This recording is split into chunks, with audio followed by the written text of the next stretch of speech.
আজকে দেখলাম পরিমুনির বাড়িতে হাঁসের মাংস রান্না হয়েছে।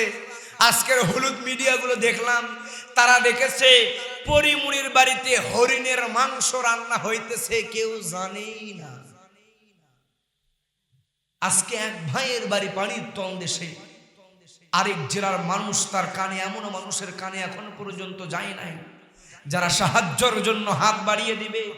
এই ইতিম অসহায় মানুষের সাহায্যের জন্য যারা হাত বাড়িয়ে দিবে তাদের কান পর্যন্ত এখন পর্যন্ত যায় নাই। অথচ তারা পরিমুনির বাড়িতে হাঁসের গোশত রান্না হয় না হরিণের গোশত রান্না হয়, এটার খবর তারা ঠিকই পায়। আজকে দেখবেন বিশ্বের আনাচে কানাচে এই যে একটা আন্দোলন চলে গেল, বাংলাদেশের কিছু হলুদ মিডিয়া আছে, বিশেষ করে আমার এই সোনার বাংলাদেশে উত্তরবঙ্গ। আজকে আমার এই উত্তরবঙ্গটা অবহেলিত হয়ে গিয়েছে।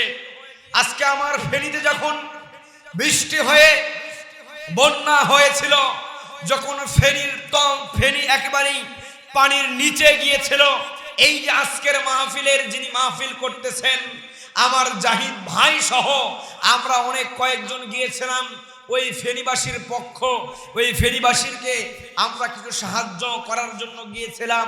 তাদের দাঁড়ে দাঁড়ে দুয়ারে দুয়ারে গিয়ে বলেছি, আপনাদের শরম করার বা লজ্জা হওয়ার কোনো দরকার নাই।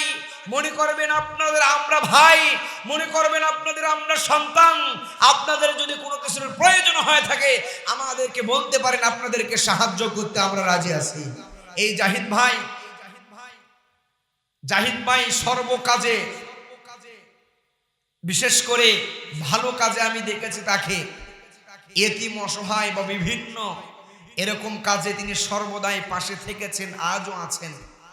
আমরা যখন ফেনীতে গিয়েছিলাম, বগুড়া জেলার কয়েকজন আলেম ওলামা সহ সব থেকে বেশি অ্যামাউন্ট তিনি তার পক্ষ থেকে দিয়েছিলেন, মোকাররম ফাউন্ডেশনের পক্ষ থেকে দিয়েছিলেন, আর তার বাবার জন্য দোয়া চেয়েছিলেন। ভাই বলেন তো, একজন সন্তান, তার বাবা দুনিয়া থেকে বিদায় নিয়ে চলে গিয়েছে, বাবার নামে আজকে তাফসীরুল কোরআন মাহফিল হয়।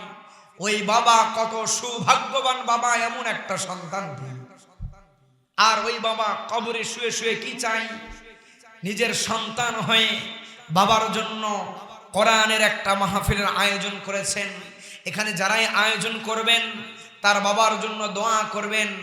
একজনের দোয়া যদি কবুল হয়ে যায়, একজনের চোখের পানি যদি কবুল হয়ে যায়, আল্লাহ পাক রব্বুল আলামিন ওই কবরের আযাব মাফ করে দিতে পারেন কি পারেন না? কথা বলেন, পারেন কি পারেন না?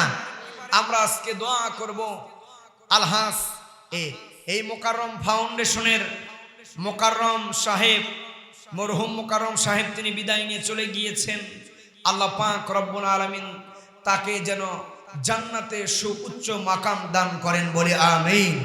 আরো আসতে বলে আমিন। যে কথা বলতেছিলাম, আজকে বাংলাদেশের হলুদ মিডিয়াগুলো আমাদের উত্তরবঙ্গ এমন অচল হয়ে গিয়েছে। আমরা যখন ফেনীতে বৃষ্টি হয়, বন্যা হয়, তখন তাদেরকে ত্রাণ দেওয়ার জন্য আমরা গিয়েছিলাম। কিন্তু আজকে আমার উত্তরবঙ্গের মানুষ, আমার কুড়িগ্রামের মানুষ, আমার রংপুরের ভাইয়েরা, আমার বিভিন্ন এলাকার অঞ্চলের ভাইয়েরা, বিশেষ করে আমার বগুড়া জেলার সারাকান্দির ভাইয়েরা পানির তল দেশে আজকে হাবুডুবু খাইতেছে। পানির ভিতরে তাদের বাড়ি ঘরগুলো সব একেবারে পানির নিচে তল দেশে গিয়েছে। আজকে হলুদ মিডিয়াগুলোর এই প্রচার তাদের করার দরকার আছে। এই হলুদ মিডিয়াগুলো, সুবিধাবাদ জিন্দাবাদ মিডিয়াগুলো আজকের এই প্রচারের কোনো কথাই নাই। আজকে এমন প্রচার করতেছে, আজকে দেখলাম পরিমুনির বাড়িতে হাঁসের মাংস রান্না হয়েছে। আজকের হলুদ মিডিয়াগুলো দেখলাম তারা দেখেছে পরিমুনির বাড়িতে হরিণের মাংস রান্না হইতেছে, কেউ জানেই না। আজকে এক ভাইয়ের বাড়ি পানির তল দেশে, আরেক জেলার মানুষ, তার কানে, এমনও মানুষের কানে এখনো পর্যন্ত যায় নাই যারা সাহায্যের জন্য হাত বাড়িয়ে দিবে। এই ইতিম অসহায় মানুষের সাহায্যের জন্য যারা হাত বাড়িয়ে দিবে তাদের কান পর্যন্ত এখন পর্যন্ত যায় নাই। অথচ তারা পরিমুনির বাড়িতে হাঁসের গোশত রান্না হয় না হরিণের গোশত রান্না হয়, এটার খবর তারা ঠিকই পায়।